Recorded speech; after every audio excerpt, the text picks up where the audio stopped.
Half minute.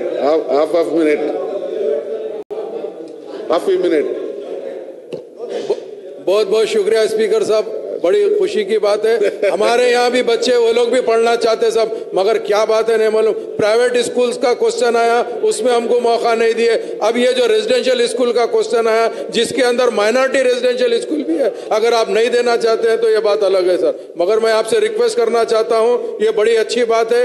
जबकि private schools में लाखों रुपए फीस आते वक्त गवर्नमेंट ने एक बहुत अच्छा इकदाम उठाते हुए रेजिडेंशियल स्कूल कायम किया, जिसमें SC, ST, BC और माइनॉरिटी के लिए। मगर सर मैं आज भी आपसे कहना चाहता हूं, ये जो रेजिडेंशियल स्कूल्स है, इसमें अभी तक भी परमानेंट टीचर्स का तकर्रुर नहीं हुआ है। परमानेंट टीचर्स को अपॉइंट नहीं किए हैं, खासतौर से माइनॉरिटी रेजिडेंशियल स्कूल्स के अंदर। तो मैं चाहता हूं तेलंगाना पब्लिक सर्विस कमीशन से इमीडिएट टीचर्स को अपॉइंट करे, और जो उर्दू मीडियम टीचर है सब, जो लोग एग्जाम लिख के क्वालिफाइड हुए, पास हुए सर, मगर उनको रिजर्वेशन की तरफ से कोई दूसरा उर्दू मीडियम के लिए नहीं आ रहा, जिसमें बच्चों का नुकसान हो रहा सर। तो मैं आपके जरिए से मिनिस्टर साहब से ख्वाहिश करता हूं कि जल्द से जल्द स्कूल्स के टीचर्स का अपॉइंट करिए। आने वाला टाइम जो एकेडमिक ईयर है उसमें फुलफिल करिए। बहुत बहुत शुक्रिया।